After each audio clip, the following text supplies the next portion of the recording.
Welcome to the Play Podcast with me, Douglas Schatz.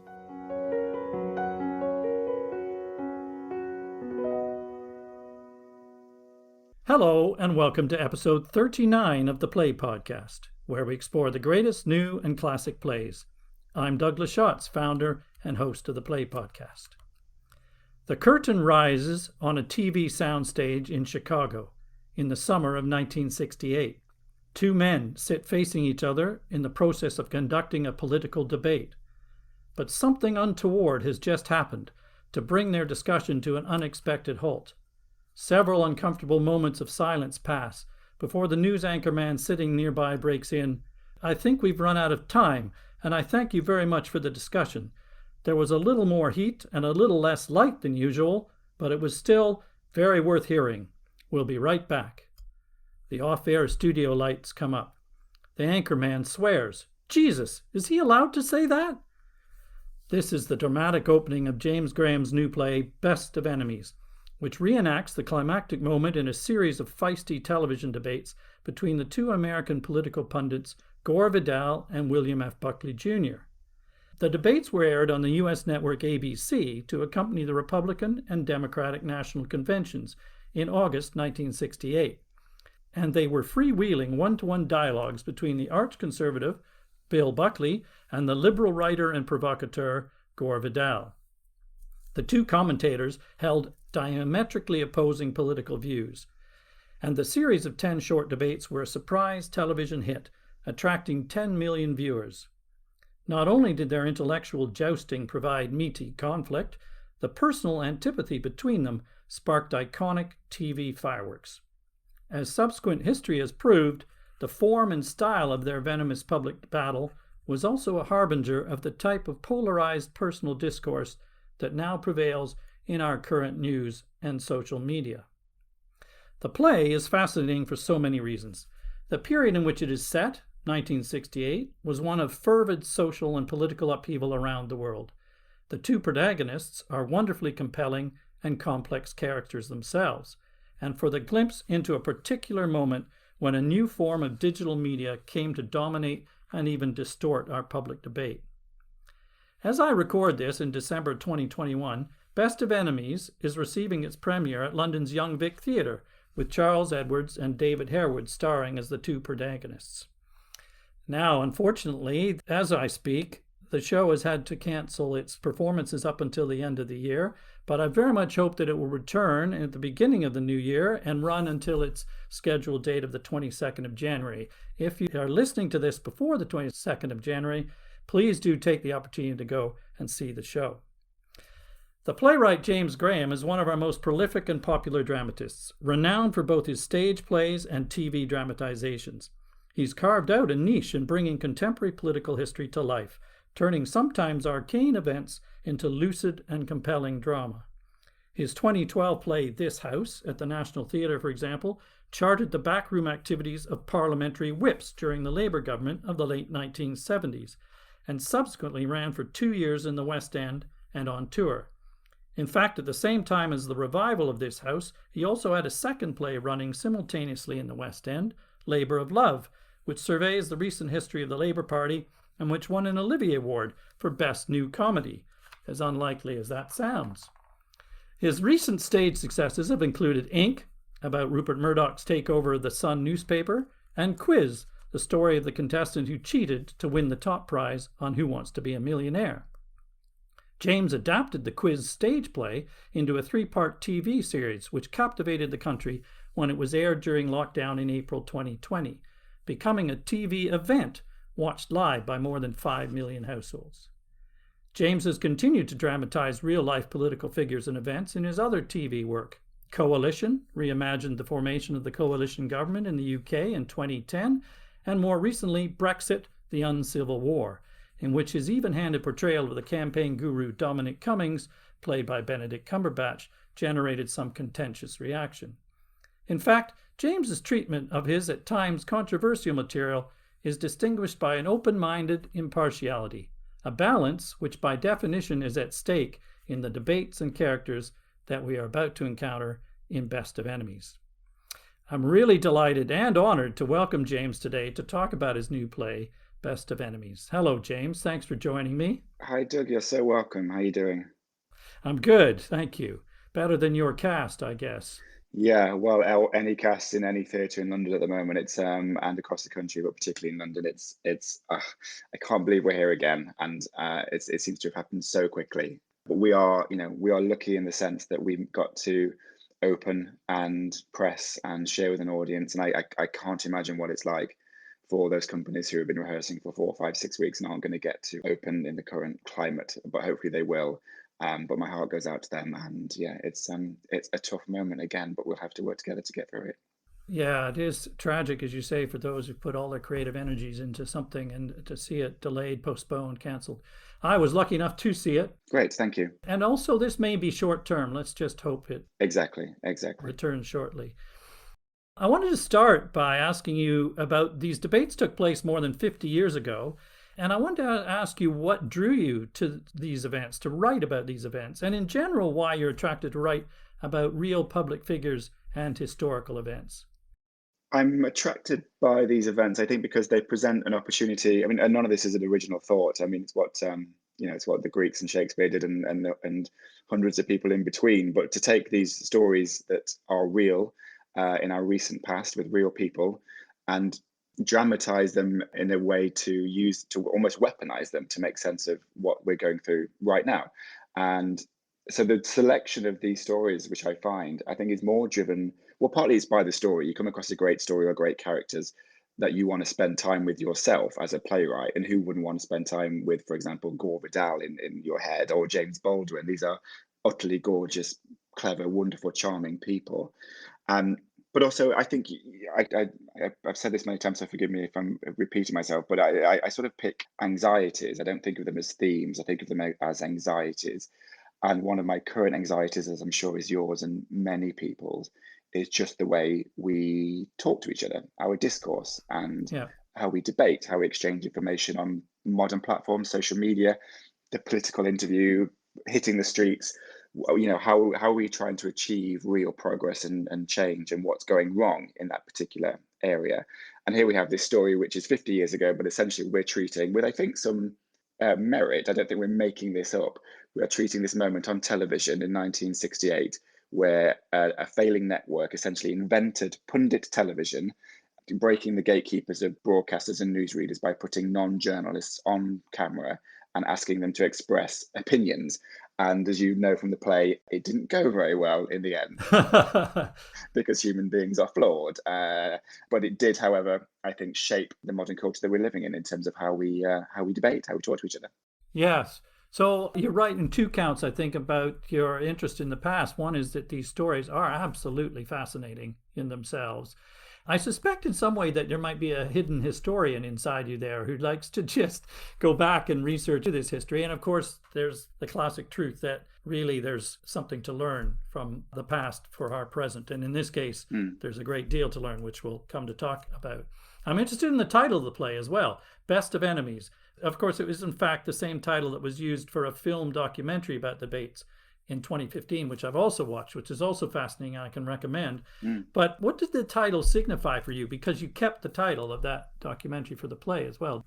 Well, one is a really boring answer, which is, that it is inspired by that documentary. We're working with those creatives. So, you take their title, but also, my God, why wouldn't you? It's such a good title in my view. And I remember the first time I walked into the Young Vic with Jeremy Herring, who directed This House and Labour of Love. So we worked together on a few occasions. And we spoke to Kwame Kweyama at the Young Vic to see if we could make this work. I mean, the first thing Kwame said was, well, we have a title, so that's one thing. We have no script, but we have a title. And we knew that was going to work. And I guess because, why does the title work? I think because, it goes to the heart of what makes most historical dramas exciting and thrilling. And that's this idea of conflict. And I think we're seduced by the idea of the feud, whether that's the literary feud or the political feud, the historical feud, but two personalities clashing on an epic global scale in front of a global audience. There's just something very evocative about that. Of course, it's obviously a play on the words best of friends, and when in fact these two are mortal enemies, really. They despised each other, which we'll come to as well in personal terms as well as political terms. It was interesting also, maybe there's a bit of a connotation that they both thought of themselves as the best of their kind. They had an arrogance of their own. So it was a clash of the best from each side of the political divide, so to speak. Yes.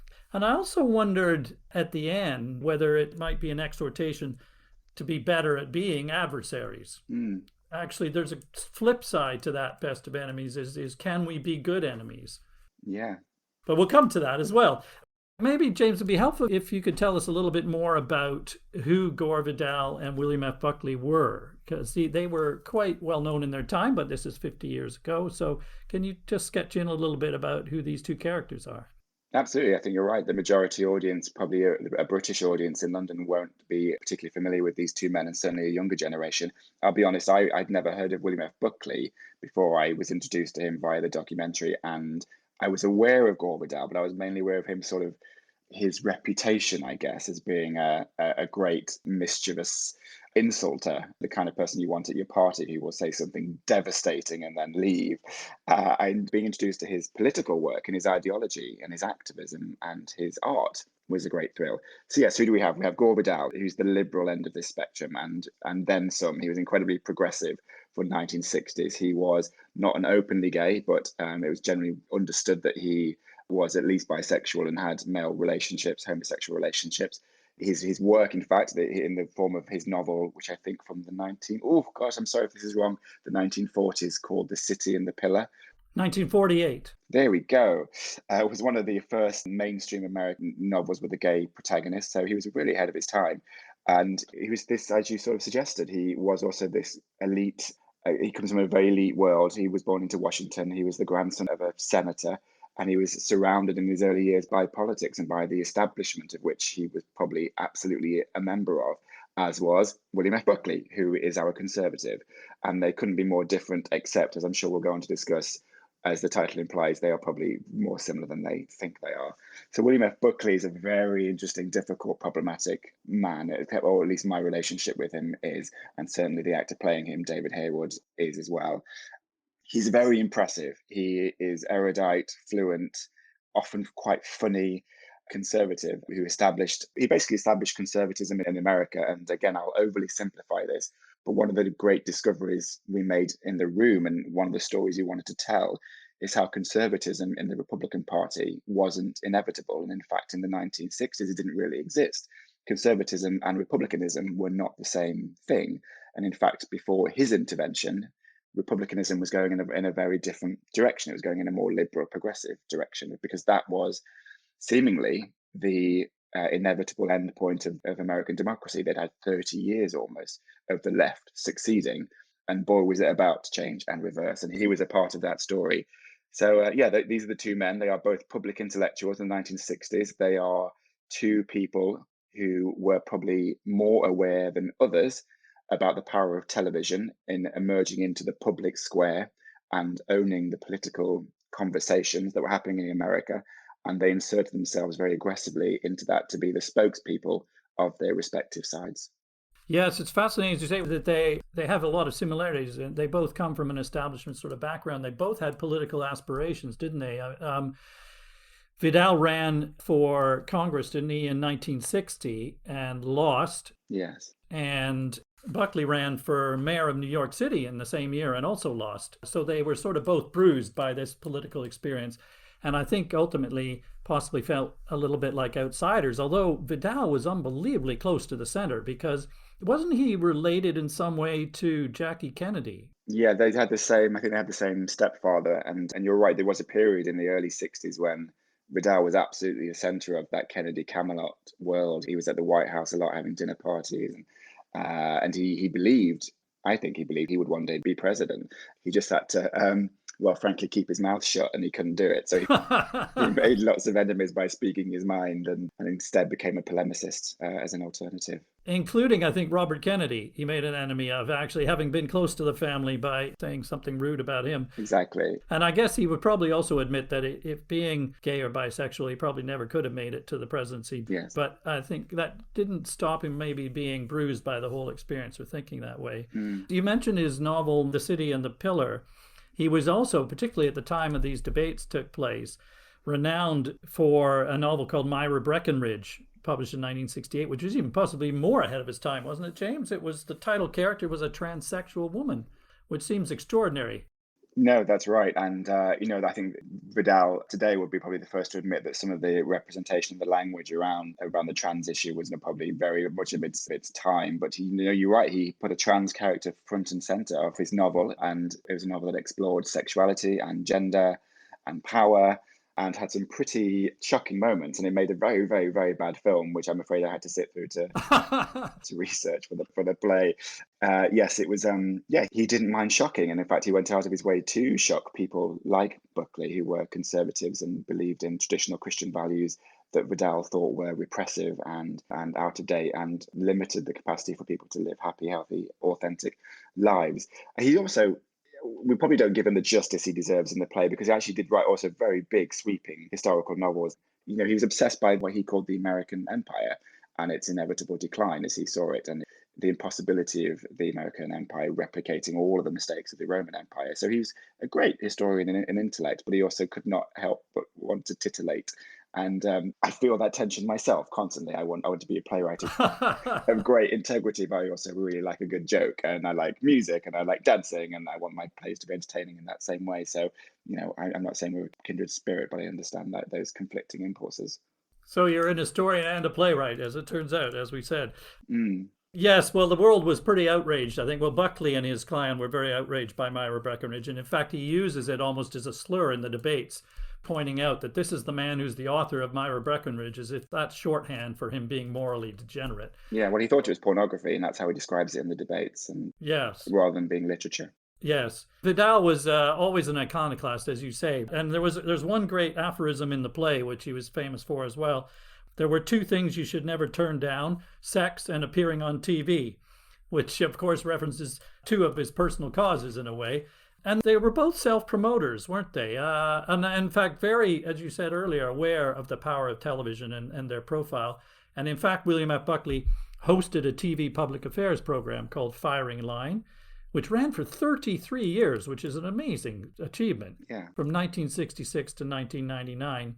And he was known for his hyper-articulacy and for his challenging approach. And I think they were 30-minute interviews. I mean, that's long-form journalism like we don't see very much anymore. Yeah. And he was also as you point out in the play, he was the founder of the influential conservative magazine National Review, which, as you also just said, has been credited with engendering and promoting the new conservative movement in the Republican Party, and that ultimately propelled Reagan to the presidency even.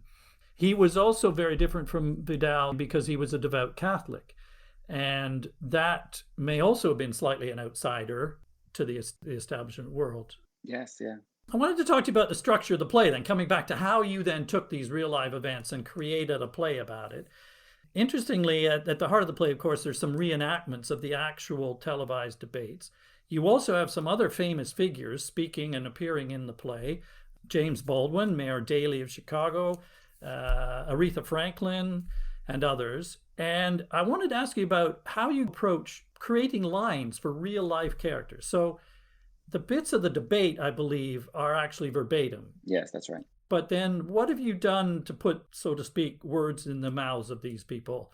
So yes, as you say, the debates themselves, which probably cover about 10, 12 minutes of the play in total, they sort of exist as these islands of authenticity in the middle of the play, which are completely verbatim. And okay, full disclosure, sometimes I edit them to put lines closer together, or no disrespect to Vidal or Buckley, but you help them get to their point quicker than maybe they did in the television show, because you can feel it in the room in a theatre when you lose an audience briefly. So I think you can take that liberty. But no, I don't invent any words myself. They are what they said, including actually what I think I've been attributed to in the commentary around the play. But actually, Gore Vidal at the very end of the play talks about how one day television is going to create a reality TV, essentially a president who will be an absolute disaster, but because he's entertaining, he will win the presidency. That's not me. That is entirely Gore. And 50 years ago, he predicted the advent of both Donald Trump and arguably Boris Johnson as well. Wow. So yes, but you have that. And then, as you say, then the challenge, or possibly the opportunity, is to realize these people in their private lives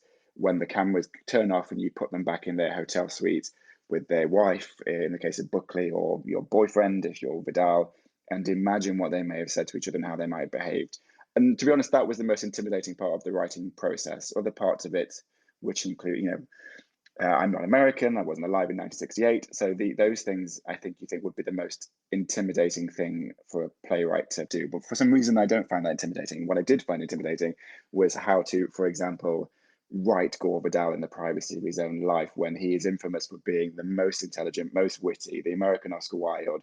How do I invoke new titanically hilarious witticisms when he's ordering room service or working out his travel plans? And you go, okay, fine, but you give it a go. And actually, what's so wonderful about these two characters and the available material that we have on YouTube and anywhere else is that they have a very distinct pattern of speaking and their rhythm and their inflection.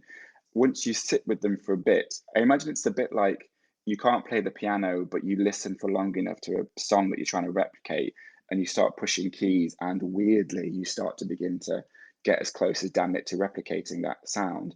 So just by immersing myself in the, not even the vocabulary actually, but just the sound of them, it suddenly started to just kind of flow out. I don't mean that in a complimentary way to myself. I just mean that is the process. You begin to be able to think. I go to bed thinking like Gore Vidal, and it's a joy and thrilling. That's fascinating.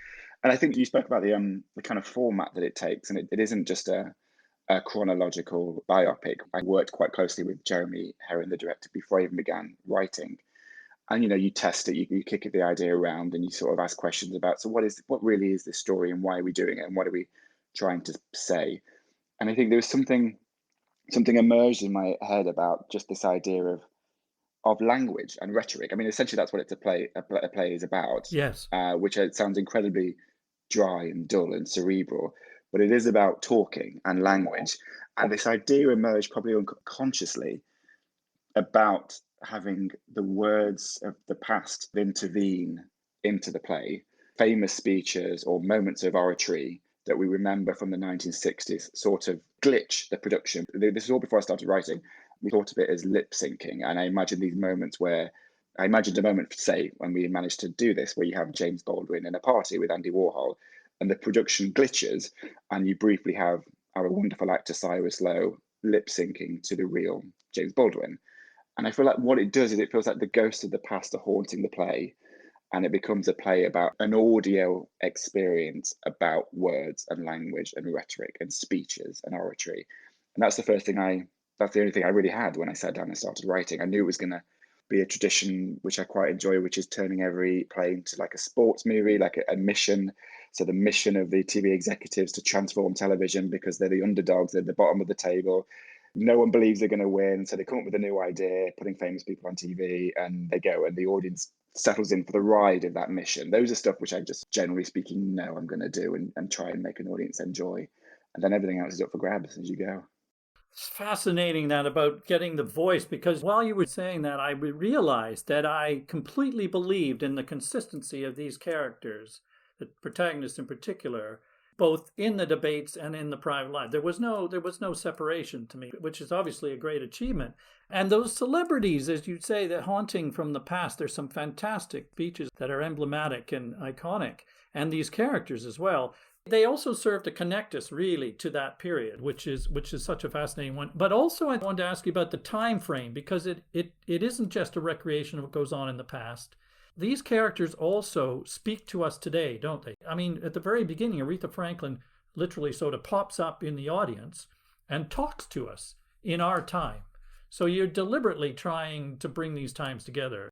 Yeah, exactly that. And I think every play has to find its own form, and form, generally speaking, follows content. And sometimes it's really subtle. But when I did quiz on stage before it was on TV, the form it found inevitably, because it was about who wants to be a millionaire and voting and mob mentality, is that you enlist the audience into the live experience of that. You give them a voting pad and you ask them to pick innocent or guilty, or you get them on stage to play bullseye. And I'm not saying these are very subtle things, but you go, what is this play about, and how can the experience of watching the play inform the themes and the ideas that you want to talk about? This felt like, given that it came from a documentary and was about history and witnessing history, that instantly the form was going to be a kind of documentary theatre where you have these witnesses from the past. As you say, we opened the play with James Baldwin, Aretha, everyone from Tariq Ali to people entering the space and trying to, and sort of declaring the proposition, sort of telling the audience something happened here you probably haven't heard of it. We don't yet know as characters why it matters, but we're going to try and make sense of it, and we're going to tell this story. I'm kind of a fan and a believer of sometimes really signposting and signaling the intent or the proposition of a play quite early on, so that an audience can just sit back and enjoy it because they've been told essentially what that experience is going to be.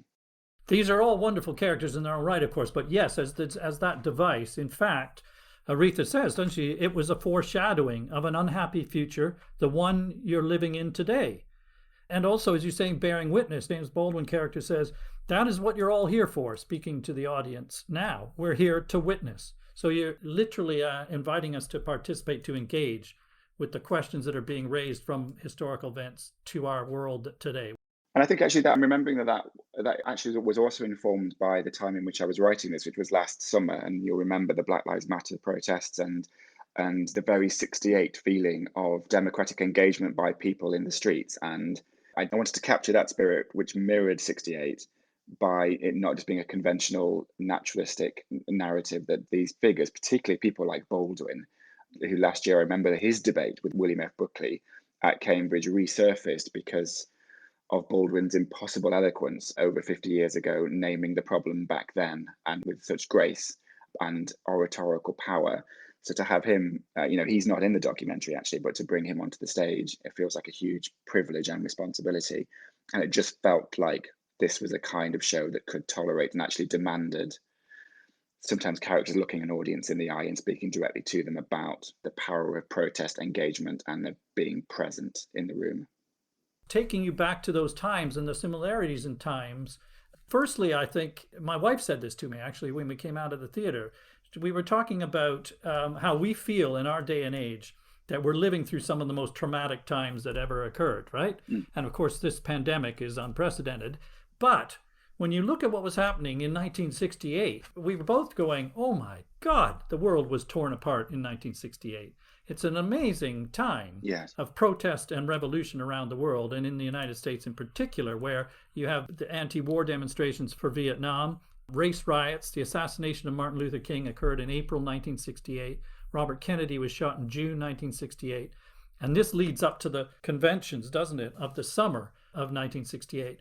And so I wondered if we could just talk a little bit about the context, therefore, of the time literally when the debates were set in August 1968. What was going on in the United States, and particularly these conventions as well? It's the backdrop when they go head to head.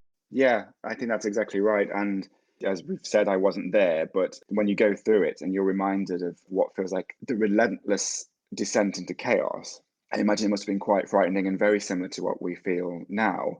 That complete lack of control and the entire nation feeling like a tinderbox of gunpowder, and people keep lighting matches, and it just feels that there's a tragic inevitability to it.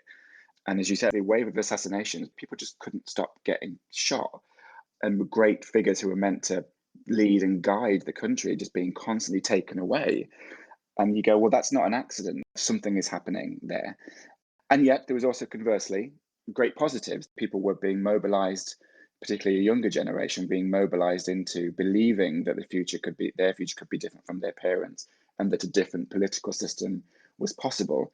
So what you have, certainly against the backdrop of the Democrat convention in Chicago, and this has been put on plays and films many times, including recently Aaron Sorkin doing the trial of the Chicago, I forget how many. 7. There we go.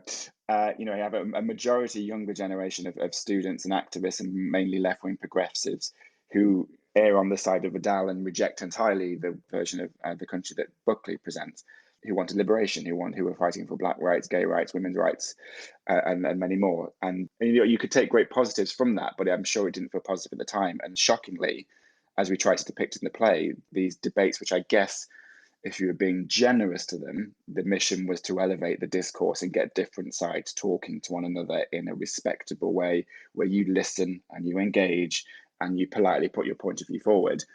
There was tear gas coming into the studio at one point when they were trying to do this, and eventually that mood from outside crept in, and these two men start screaming at each other, which was shocking on television at the time, and I still find shocking to watch now. Yes, but it certainly reflected the real divisions that were occurring in the streets and in the country outside at the time. And I mean, on a point you touched on earlier, I think, was about the context in terms of the media. how the conventions and the established media of CBS and NBC, etc., worked. Can you tell us a little bit about that and where the debates fit into the change of that landscape? Yeah, it's a thing that's so hard to imagine now in the age of social media, multimedia, information being shared and received on a multitude of devices. But this was a time when television, as the documentary says, I think, television was still a public square. And essentially, if you wanted to access the world from your home in Connecticut, you had three options. You had three channels. You had NBC, CBS, and lastly, way, way behind was our lovely little characters on ABC, the absolute worst of the networks, who had less funding and way fewer audiences. But I think, that goes to the heart of why 68 is different from now. Actually, interestingly, I became more obsessed by this again in the context I was writing in last summer, when for the first time in a long time, it felt like actually here in the UK, we were beginning to look at the world through the same frame again. Do you remember those, oh my God, depressingly daily, weekly coronavirus speeches from our Prime Minister that at some points were getting, sort of 25, 30 million viewers, out the same people watching the same thing at the same time on the same channel. And as devastating as I found everything that was being said in those moments and what was happening to people, I thought what was interesting is the direction of travel, generally speaking, have been we access the information now through our own individual frames, filtered social media channels. My Facebook page is different from your Facebook page. I read this news website, you read that news website. But briefly, just briefly, television became a public square again because we all watched the same thing at the same time. And that's what America was like in the 1960s. And for better or worse, better in the sense that the divisions were probably less because everyone was seeing the same thing. So your America was the same as my America, but problematic in the sense that that gave such power to the gatekeepers of this, who generally speaking were often the same kind of person with the same kind of background, patrician, white, middle-class men. And that obviously had to be disrupted. And strangely, even though Buckley and Vidal are so evidently privileged, their arrival onto this network as non-trained, non-journalistic commentators, just being essentially citizens, was the first crack in the glass of that gatekeeping culture. Yes, as you said, I mean, the presentation in the play about those established news networks fronted by the classic patrician presenters, Walter Cronkite, David Brinkley, Chet Huntley. Yes. There's some lines in there about, of course, that they're trusted for non-partisan delivery of the news, in theory. Yes. So Huntley says the role of the evening news is to cement opinion, not disrupt. We don't stir the pot, we cool it down. We simply report, we don't express opinions. News must always come from the center, and we invite an audience of different political stripes to calmly join us there. Well, that doesn't sound anything like. No. Except that we still have the BBC. Yes. Also, just in relation to the conventions, it was interesting that at the time, as I understand it, it's hard to believe this, but that the two main networks broadcast the full conventions, like all day long, live from the convention stage. Yeah. And 80% of the electorate in the United States tuned into this. I know. Can you imagine? Yeah. So not even the keynote speeches from the candidates themselves. It would just every single speech broadcast live on national television, and people watch. And I guess the theory is that unlike now, the idea of editing that means you're applying a creative choice or a potential political bias. Yes. So you just point the camera at the stage and people make the speeches and you don't curate or make any choice about that, which is possibly admirable. But my God, can you imagine sitting through that for 12 hours a day? And look, I mean, just going back to what you briefly said about these, I took great joy, and we have such a lovely cast. I take great pleasure in putting, Walter Cronkite and Howard K. Smith on stage, because for all the flaws in having American news broadcast entirely by these kind of men who all sound the same, and they have their pipe and their mustaches, and it's good evening, it's Walter Cronkite on the news, and they all talk like this, and thank God it's not just those kind of people now. But I'm trying to romanticize them, but I think Americans found that very safe and reassuring to have these patrician, paternalistic Uncle Walter kind of figures giving them the news. But also, the quote you just read from the play, news must always come from the center. The problem is who gets to decide what the center is. And if it's the same people, then that's a problem. Well, but this is a debate we could go on, isn't it? But it's obviously gone in a completely different direction since, where it's much more polarized and it's dominated by a vested perspective or interest, like Fox News or whatever. But at the time, I guess the idea was it was not. Although Buckley says, I think he says in the play, doesn't he, liberal orthodoxy has infected every corner of the political and media class. And I almost thought when I heard that that's the kind of criticism you hear from some Tory politicians here about the BBC, that somehow it's infected with liberal views, and that needs to be eliminated. Yes. And then you'll end up with partisan media, which I don't know whether that's any better, certainly. They wanted to talk about some of the issues, as you say, that are raised in the debates and are happening in the country around at the time. You mentioned race, because this is a very hot topic. Clearly, at the time, the assassination of Martin Luther King sparked civil unrest in the streets, and also determined, I think it was part of what you were saying earlier about the change in the Republican Party's political platform, even, where they started to trumpet law and order as one of their chief planks of policy, in response, of course, to the unrest everywhere in the country. But critics thought that was sort of shorthand for, or it was a disguising a kind of racism, because it was about putting down racial unrest and attracting white voters in the South who were traditionally Democratic. Is that a fair interpretation?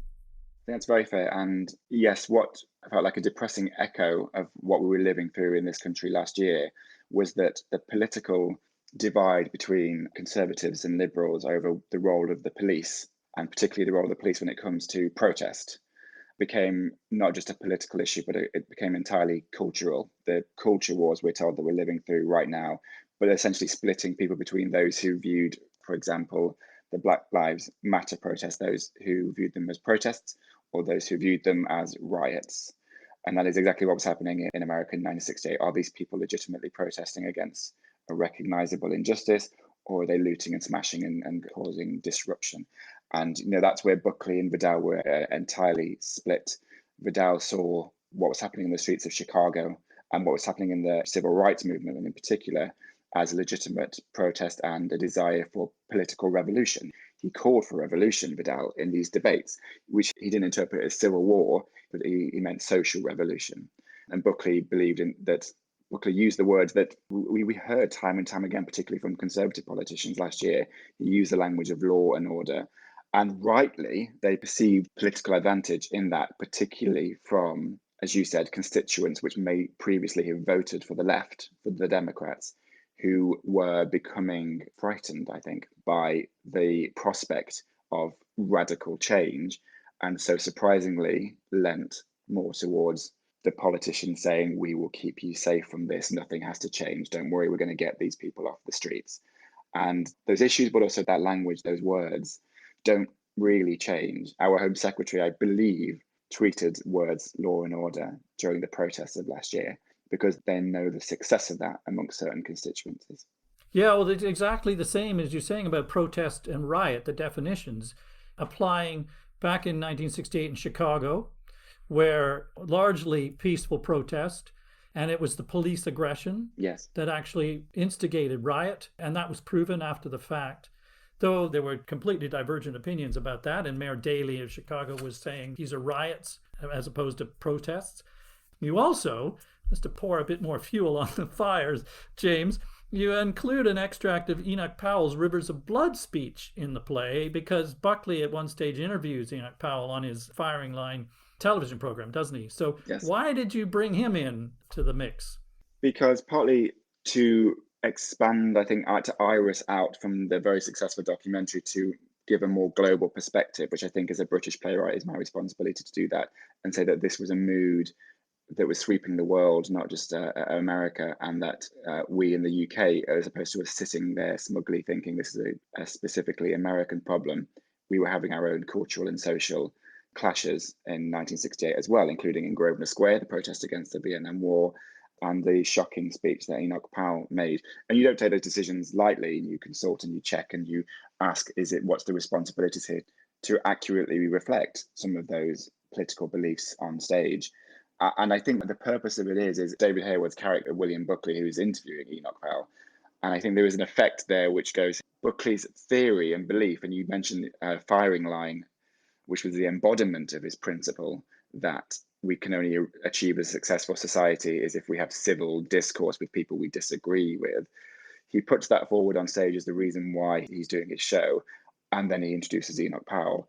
And you go, well, I sort of agreed with you for a second, and now I'm not sure. It's a question about where the threshold is for what views you platform and what views you really shouldn't platform. And of course, that is very much part of the modern debate that we're having today.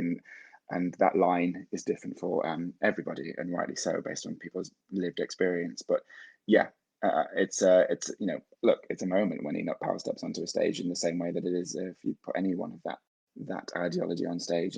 Yeah, interesting. I hadn't thought about the whole question of cancel culture and who gets to have a voice on what platform. But it certainly reminds us that these issues that they're talking about, race and immigration, ethnic integration, those have not gone away.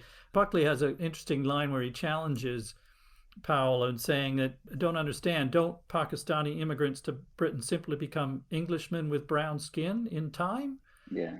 I mean, it's a great challenge. And actually, that's all verbatim as well, as I think it should be. And whether Buckley was sincere in that or not, I don't know whether Buckley believed that himself, but he had, I guess, the journalistic responsibility to push back on Powell's evident racism there. And of course, the thing that we haven't talked about yet is something else is going on here, literally in the semantics of the production, which is that David Harewood is a black actor playing a white pro-segregationist racist.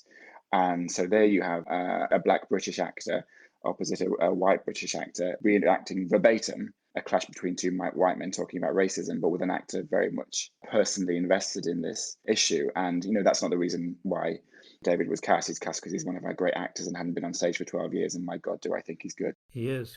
And I can say this personally, what a impressive intellectual contribution he made to the rehearsal room by bringing that lived experience to these issues, as did everybody in the company. It's a great first week of rehearsals when everyone just pours their experience out into the room when you're talking about these issues of culture and identity. Wonderful. And them taking ownership as a cast of actors over these issues and how best to approach them on stage. How wonderful. I mean, I felt that most acutely in the scenes you mentioned earlier about the reenactment of James Baldwin debate at Cambridge, which is just stunning. I mean, the Baldwin eloquence, as you said, is just stunning and plays for all time, frankly. Yes. Just to remind people that the proposition of that debate was the American dream is at the expense of the American Negro. And Baldwin argued very eloquently that America's economic success has been built on the back of free labor by slaves, and that the legacy is in contemporary society was that black Americans remained second-class citizens whose prospects were institutionally constrained, which I think is just a statement of truth. He won the debate, but I think you're right again in Harewood's performance. Apologies to those who won't be able to witness this, but he actually maintains an incredible seriousness to Buckley throughout. You do trust that he is genuinely intellectually wrestling with all of the challenges that he's thinking about for the country and himself in the performance as well. But it also saying about identity and the cultural perspective was that these debates are more than just about specific political issues or policies. In fact, what's amazing about it is it seemed to come down to something really personal, doesn't it? And you have it wonderfully expressed. Buckley's wife, Patricia, says at some point in the play that the real argument is about who is the better person. They are trying to decide in watching these debates whose America they want to live in. Who do I like the most? To which I think, as Vidal may have said, the political is now the personal. It's how we identify and who we identify with, which seems to me speaks to today as well, doesn't it, James? That this culture war, it's culture values that seem to identify ourselves, and then we align ourselves that way and we stay in those camps. Absolutely, and those camps, those silos are very inflexible, and sometimes you have to even, I believe, unfortunately, exaggerate your own position in order to stay in them, because actually the world is sometimes very complicated. Not on everything, certainly not on basic human values and the right to exist and live authentically and happily as yourself. I think that's the one human value that we need to never debate. But almost everything else, what is the best taxation system? What is the best economic model? What is the these are all things that we wrestle with, and exactly that. But I feel, again, the documentary puts that point forward itself, and we sort of take that and try and theatricalize it. But this idea that this, as you say, it is not just a political class of oppositional ideologies. This is a personal war between two people who represent very different lifestyle choices, what the difference between monogamy and polyamory, the difference between gay and straight, the difference between Christian and atheist. These are cultural issues, and you're right. Look, I've been thinking a lot about this recently with the polling in this country and Boris Johnson's current decline and Keir Starmer's current rise. And the thing that always interests me about British politics, I'm sure it's the same in the US, is that the only accurate poll that ever seems to matter is the one which says, who would you prefer to be the leader? Who do you think would make the best leader? You can take polls on who you're going to vote for, which party. You can take polls on policies. But consistently throughout history, unless your line is above the other person's line, you do not win that election. It's the thing that happened in 1992 when everyone assumed that the Labour Party was going to beat John Major's Conservative Party, because every single poll put Labour way above the Conservative Party. But if anyone had been paying attention to the other poll that consistently put John Major way above Neil Kinnock in terms of likability, or who do you think makes the safest leader, they would have seen John Major was always above. And John Major went on to win the most, he was the most voted for, the most mandated Prime Minister in British history. And that's why we have to look at that poll. Jeremy Corbyn never went above Theresa May pretty much in that poll. And so that's a long-winded way of me saying, isn't it? Yes. Isn't it interesting, horrifying, good, bad? I don't know. But essentially what we vote for is who we like the most, or frankly, who we dislike the least. And that's the case pretty much across every election, across every constituency. We're voting for a person. Yes, and you express this in the play at some point, but it's about image, of course, and how you make up your mind about who these people are on the basis of an unbelievable small amount of evidence. And all that evidence is contrived because basically these people are performing all the time. I mean, what are you seeing that's real of any of these people? They understand that what they're doing is performing. And it's interesting in the context of the debates that you mentioned language and truth earlier, I think, and how language is used and rhetoric is used. But the thing that really struck me in listening to these characters is the nature of their language, James, which you reproduce, and as you said, you picked up the rhythms of. It's incredibly complex, but you set them up somehow, isn't it? It's somewhat artificial, isn't it? Isn't that part of the point of how the language works, ultimately? They're so grandiloquent. They're so long-winded. As you said, there are times you had to edit because they're very long-winded. Yes. Self-consciously kind of articulate, aren't they? They're showing off most of the time. Yeah, they are showing off. It's we frame it as though these debates are almost boxing matches, and what they're doing is they're making moves, they're performing maneuvers, except instead of them being physical maneuvers, swinging their fists, they're verbal maneuvers, and you wouldn't have, for better or worse, you just wouldn't have that kind of talk in our modern political discourse, where actually the mission is the opposite. You have to underplay. If you are, and I speak as someone who went to a northern state school, people in the majority of our political system who are privately educated now pretend that they weren't, and they hide there, unless you're Boris Johnson, but he breaks all the rules. But that kind of verbal pomposity, using languages which we make fun of in the show, terms like recidivist imperialism, which you probably wouldn't get on at 7:30 on BBC One. And again, for better or worse, because this is exclusionary language of people showing off from the culture of debating, university debating societies, where it's not just what you say, it's how you say it. Yes, and there is an attack. I think James Baldwin attacks Vidal at some point about being out of touch, that this is an elitism, it's a game you're playing, that you're not really connected with the people, it's all an artificial academic sort of game to you. And it does feel that way, but it's also very personal, isn't it? I mean, that's what surprised me as well about the debates, is that the ad hominem attacks are quite extraordinary at times. And of course, there ultimately peaks in that way. But there's talk about how you deal with debate, one-on-one debate, about how you have to press the emotional buttons of your antagonist and understand what's driving them emotionally to get under their skin. And rather than actually necessarily win the rational argument, if you can win the moment in the sense by the way you play the emotional game and hit their nerve points, then you can come out ahead. And that's, I guess, what happens. And also what I meant, I guess, with the language was that when you get to the fateful moment, spoilers alert here, when it all goes wrong, James, something truthful comes out, doesn't it? Yes, I mean, in that moment, I agree with you. They stop performing, and what you're witnessing both on the clips and hopefully what we replicate on stage is a moment of real truth. They are showing themselves and their real feelings, and it's not beautiful. It's ugly, and the language they use is shocking and upsetting. Again, I don't think it's a spoiler. People will probably know, but in the heat of the moment, and I think actually in that the whole demeanor in that final, actually it wasn't the final, but what was alleged to be the final debate where they have this epic confrontation, which we proposed changes television history forever. Prior to that, they were, I think, performing quite evidently and trying to show off and trying to speak to their base and do well there. In that debate, against the backdrop just hours before of real police violence against people in the streets and the tear gas flooding into the convention hall, you can see them. You can see them on the real life footage. They're really angry and they are upset and they feel the weight of responsibility on their shoulders to defend or prosecute their side of that debate. And the question is, which way is America going to go? And this is the moment, and it's now. And they feel the weight of that history, and they're angry. They're furious. Even Vidal, who we make, I think, fair fun about his narcissism and his ego, and him wanting to win with these often low blow jibes. You can see it in his face. He's furious and he's scared. And out of that become these insults. And I find it very moving. I find it very shocking. And probably by today's standards, when we see people tearing chunks out of each other on social media and on live television, it's probably quite tame.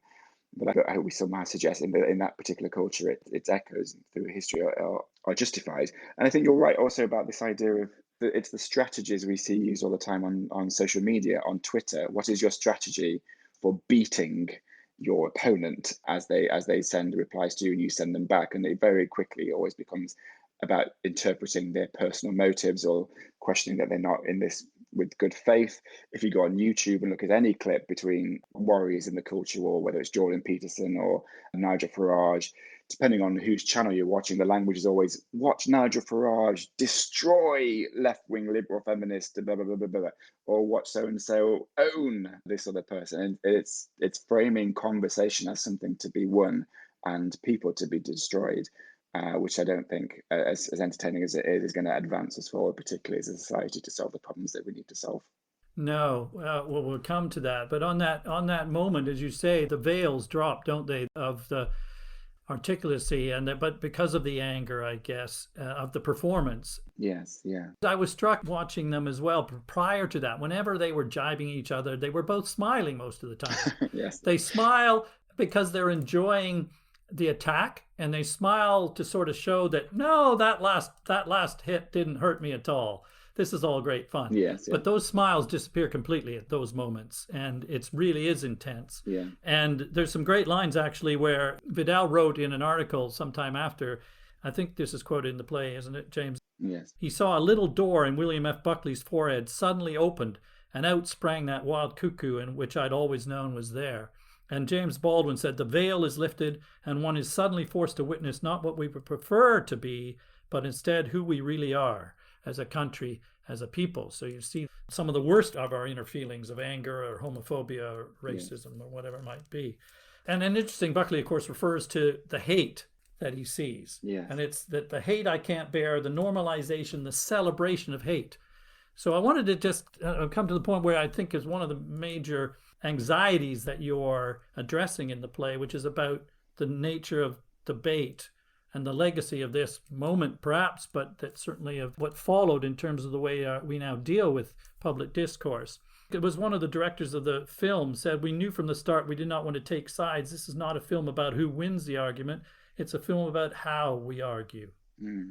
Is that what you were intending to address? Definitely, yes. That is exactly, I think, the root of it as well. And I suppose I always feel a bit defensive about this. I don't know why. I think people rightly question whether that is a valid argument to make in a time when we justifiably should be really quite angry because there is so much going wrong and so much injustice. This play in particular is not an advocation of politeness for politeness sake or civility because it's just nicer. Of course it would be nice. Like being nice is always nicer, but sometimes the world isn't nice. And if you're from a community that is being oppressed or marginalized, if you feel in danger, if you feel like you're not being listened to, of course you're going to be angry. And I would never police that anger. And I don't even particularly police or judge the very human responses that these two men have in this play, where they lose their temper so spectacularly in front of the world.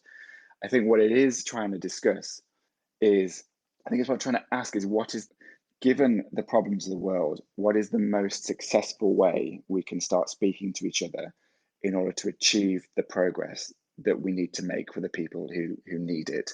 So if you're an activist, who are you trying to convert, and how are you going to try and convert them? And I worry that we've accidentally sometimes slipped into a culture where conversion isn't even actually the desirable strategy. That actually what you're trying to do is just appeal to the people who already agree with you and promote yourself to your own base.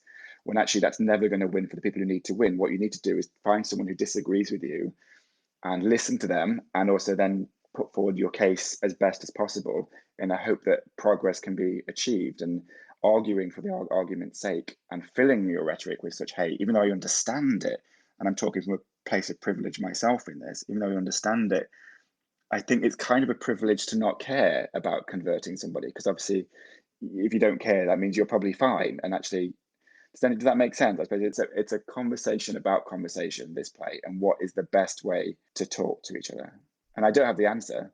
People have to be able to convert as well, to change their minds. Exactly, yes. You have to enter into a place in good faith with the expectation that maybe you are wrong and that you have to change some of your opinions. Not all of them, but some of them. And that feels very old fashioned, and it probably shouldn't be.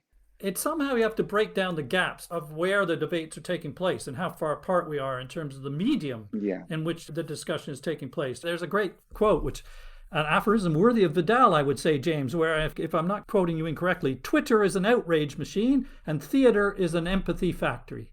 It is, although those ideas have been said by other people before as well. But yes, that was me, and I really believe that, yeah. Yeah, so I was thinking about this divide between the people and how you deal even-handedly with these characters, neither of whom necessarily are faultless and are entirely likable, Yeah. right? They are arrogant, as we've said before, prejudiced, egotistic, performative characters who look very unlikely to change their minds or their views, frankly. But you're very even-handed about them. And I was struck by the fact that one of the directors of the film also said that the more time he spent working on Buckley as a character, he actually decided he didn't dislike him, even though he abhorred his views. And it reminded me that recently The Guardian has launched a column called Dining Across the Divide. I don't know whether you've seen it. Oh, yes, yeah. Two people meet and have lunch or a drink or something together from opposite sides of any particular issue. And the thing that struck me as amazing is that they always discover that the divide is not as wide when you meet face to face as it is when you meet online or wherever the echo chambers that we've been spending our lives in is. So it seems to me that's part of what we have to do, is break down the distances somehow between us. Of course. And I do think theatre and art has its role to play in that, to get people into a space outside of the toxicity and the antagonistic nature of social media, whereby through storytelling, through emotion, through empathy, you reset your angry brain and go into something with the intention of being challenged and then learning and walking in the footsteps of people that you maybe disagree with. Well, I think, James, you've done a wonderful job with this play and others about putting that even-handedness on the stage and for us to think about from sources that we might not otherwise have listened to. So thank you for that. I'm conscious that we're running out of time, but before I let you go, if I may, one of the traditions of the podcast is I like to ask my guests if they could recommend a play that we might talk about in a future episode, a personal favorite of some kind. Now, I know that's a challenge for someone who's involved in this industry. I couldn't possibly pick like one personal favorite, but plays that influenced me growing up as a writer, Pinter was huge, Alan Bennett. But I was thinking about this actually, and I think we are so blessed to be seeing a whole new generation of writers coming through in their 20s who need to be protected because they're the most vulnerable in these difficult times. The writer I'm going to suggest actually is Samuel Bailey, who wrote a play called Shook. Yeah, who wrote Shook, exactly that.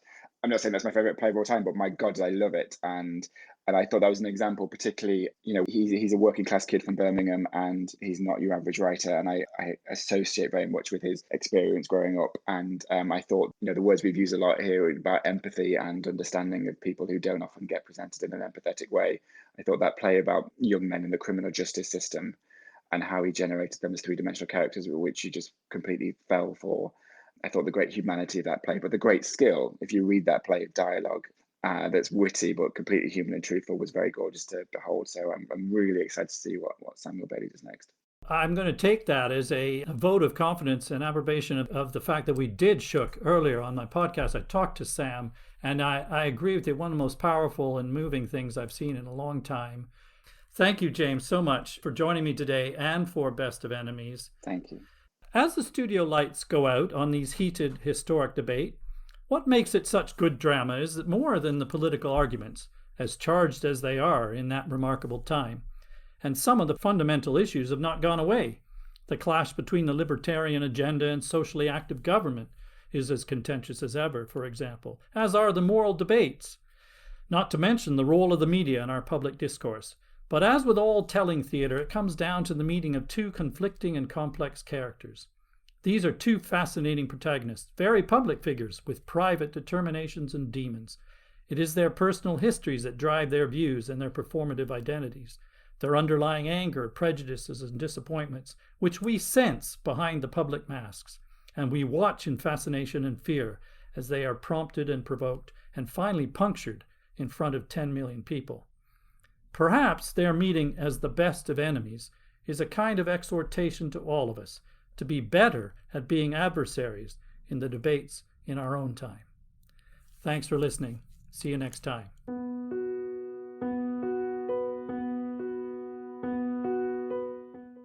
Thanks for listening. To listen to other episodes, to find out news about future episodes, or to leave comments about what you've heard, please visit us at www.theplaypodcast.com. You can also follow us on Facebook or on Twitter at theplaypod. You're also welcome to email plays@theplaypodcast.com to suggest plays that we could talk about in future episodes. You can also register your suggestion on the website. Thanks again, and see you next time.